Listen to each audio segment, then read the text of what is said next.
Pero mientras esto ocurre en España, Panamá comenzará a repatriar a los migrantes que ingresen a su territorio por el tapón de Darién, esto en la frontera con Colombia. Estados Unidos los va a ayudar con vuelos para agilizar las deportaciones. Estados Unidos pagará los vuelos y ofrecerá otro tipo de ayuda a Panamá para expulsar a los migrantes en virtud de un acuerdo firmado este lunes entre los dos países. Según la Casa Blanca, estos esfuerzos para enviar a algunos migrantes de regreso a sus países de origen ayudarán a disuadir la migración irregular hacia la frontera sur de Estados Unidos y dificultarán el enriquecimiento de las redes de contrabando. Además de apoyar a Panamá con equipos, transporte y logística, Estados Unidos entrenará a funcionarios panameños para que puedan determinar cuáles inmigrantes podrían ser expulsados del país. El nuevo presidente del país centroamericano, José Raúl Mulino, ha prometido en su inauguración cerrar el peligroso tapón del Darién, utilizado solo en 2023 por más de 500,000 personas que viajan hacia Norteamérica. No permitiré que Panamá sea un camino abierto a miles de personas que ingresan ilegalmente a nuestro país, aupados por toda una organización internacional relacionada con el narcotráfico y el tráfico de personas. Más de 190,000 personas han cruzado el tapón hasta ahora en 2024, la mayoría de ellos procedentes de Venezuela, Ecuador, Colombia y China. Los datos de los últimos días muestran que los cruces de indocumentados en la frontera sur de Estados Unidos han caído a su mínimo en 3 años, marcando el nivel más bajo en la presidencia de Joe Biden, después de que firmara un decreto que limita la inmigración allí en junio. Los vuelos de repatriación deberían empezar en las próximas semanas. Sin embargo, la Casa Blanca no especificó cuál será la frecuencia de estos aviones. Además, no se especificó cuántos migrantes serán repatriados cada mes. Desde la Casa Blanca, Washington, Jacopo Luzzi, Voz de América. Una situación sin duda terrible. De hecho, una de las promesas de campaña del actual presidente de Panamá, José Raúl Mulino, fue esa: cerrar el tapón de Darién para que ya no ingresen más migrantes. Hay que tener en cuenta que el año pasado más de 500,000 de personas entró a Panamá por este cruce en la frontera con Colombia. Y en lo que va del año ya son más de 200,000 los que han entrado. En primer lugar están ciudadanos venezolanos, ecuatorianos, colombianos. Hay gran cantidad de peruanos también, ciudadanos chinos, de diferentes países de África, de Asia. Incluso desde Chile hay muchos migrantes que están subiendo, hacen esta ruta a pie y van pasando. La gran preocupación, lógicamente, Estados Unidos está poniendo mucho dinero para agilizar la deportación desde Panamá a los países donde son estas personas. Están poniendo aviones para que puedan regresar. Han destinado, de hecho, una cantidad de dinero para agilizar esto. Pero también, ¿qué es lo que va a pasar en Colombia con todos estos migrantes que no puedan entrar? Claro. Cerrar la frontera en el Darién es un riesgo muy grande, porque las ciudades de Antioquia, Chocó, por ejemplo, en Colombia, son más pequeñas y no tienen capacidad para albergar a todas estas personas que de repente ya no van a poder cruzar hacia Panamá. La gran pregunta es qué van a hacer. Van a tener que dar la vuelta y empezar a regresar o buscar otras maneras de entrar. Es complicado porque lamentablemente el fenómeno migratorio además se anticipa, dependiendo en el caso de algunos países, que puede aumentar en los próximos meses por diferentes circunstancias propias de cada país. En el caso de Venezuela se anticipa luego de las elecciones de julio una nueva ola migratoria que pueda darse, y así sucede con muchísimos países por distintas razones y distintas realidades. El tema es que mientras hay países que quieren tomar medidas sobre la migración, buenas, malas, mejores, hay otros que no dicen nada.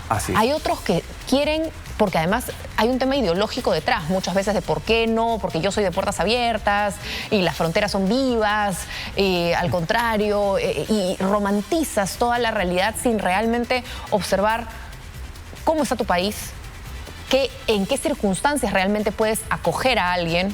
O sea, si tu país, en el caso del Perú, por ejemplo, donde la pobreza aumenta, donde la situación de los servicios básicos es dramática, donde las escuelas y los hospitales se caen a pedazos, ¿a quién realmente le puedes decir bienvenido? Ven aquí, que todavía estás peor que yo, para poder no darte absolutamente nada? Así es, son los factores que aceleran este proceso migratorio. O sea, diversas causas, como huir de la falta de oportunidades, no tienes un futuro, no ves que haya un futuro, una crisis económica terrible, delincuencia, falta de oportunidades, falta de trabajo, etc. Sin embargo, cerrar las fronteras es una medida muy peligrosa porque pasas esto al otro país. Claro. O sea, el problema se lo estás enligando a otro. En el caso de Panamá, cierran el tapón de Darién o empiezan a expulsar a los migrantes que salen desde Colombia, ya no van a cruzar por el tapón de Darién. probablemente se arriesguen para ir por mar, bordear Panamá como si fuese una especie de paréntesis y entrar de frente a Costa Rica, que es un país pequeño, menos de 10 millones de habitantes, que tampoco tiene la infraestructura para poder albergar a todas estas personas que van a seguir el tránsito hacia los demás países. O sea, todavía desde Panamá te sigue el paso de Costa Rica, Honduras, Nicaragua, Guatemala, luego cruzar México y luego entrar a Estados Unidos. Entonces ya tienes en Estados Unidos que se cierra la frontera, toda esta gente se queda en el trayecto, pasan a manos de esos traficantes de personas, o sea, esos traficantes de migrantes que desde Colombia ya los empiezan a ayudar. De hecho, se había revelado que había organizaciones de delincuentes que ayudaban a cruzar a estas personas por el tapón de Darién. Muchos les robaban, violaban a las mujeres, había niños que morían en esta selva, pero estas organizaciones no se van a detener.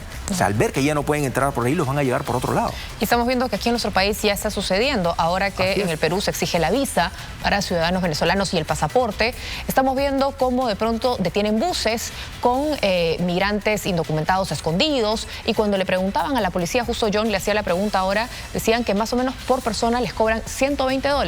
$120 y los van pasando por distintos puntos. Incluso los tienen como en unas casas varios días hasta que los buses pasan, se pueden subir, alguien les vende los boletos, porque son empresas aparentemente formales. Entonces se empiezan a formar todas estas mafias alrededor de la puerta cerrada. Pero por otro lado, ¿qué haces? ¿Cómo realmente atacas un problema que no es de un país, sino es de toda una franja? Así es, te pones a pensar si realmente este tipo de medidas sirven para cortar un problema o lo único que hacen es subir la tarifa que te van a cobrar los traficantes de personas, porque va a ser un poco más difícil y como va a ser más difícil te van a cobrar un poco más de plata. Pero al final de cuentas lo van a hacer, porque conocen los pasos irregulares, por donde no están muy controladas las fronteras, como estamos viendo aquí en el caso peruano, como tú bien señalas, ¿no? O sea, pagas una tarifa, te llevan a una casa, pasas un transporte, te llevan por un lugar, por otro lugar, al final apareces acá en Lima, o sea, no pasó nada.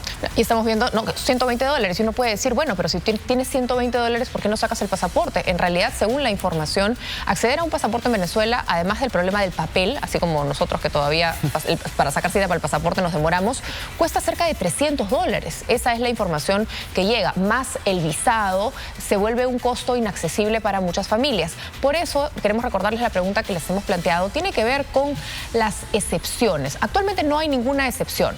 Vas a venir a hacer turismo, vas a estar de tránsito, seas grande, pequeño, adulto mayor, todos tienen que tener visa y pasaporte si eres venezolano en este caso. La pregunta para ustedes es si creen que deberían darse excepciones para aquellos venezolanos vulnerables. Entiéndase vulnerable como niños, entiéndase adultos mayores, entiéndase embarazadas, entiendan alguna persona con alguna discapacidad, movilidad restringida, alguna enfermedad grave. ¿Ustedes creen que deberían darse excepciones, no solicitarles visa y pasaporte a aquellas personas consideradas vulnerables? Voten en nuestra encuesta con el código QR que vamos a dejar en pantalla. Así es una situación sumamente delicada. Hay muchas aristas dentro de estas decisiones, porque también cada caso es diferente. Cada todas las historia personas es única. están dentro de la misma situación, o sea, son situaciones muy complejas. Hay ciudadanos venezolanos que trabajan aquí en el Perú, están establecidos, pero mantienen a familiares que están con enfermedades terminales o enfermedades muy delicadas en Venezuela, por ejemplo. Les y no hay mandan acceso a medicinas. ¿Cómo haces si tú quieres traer a una de estas personas? Claro. Te encuentras con esa situación y simplemente no vas a poder. Es un tema bastante delicado, pero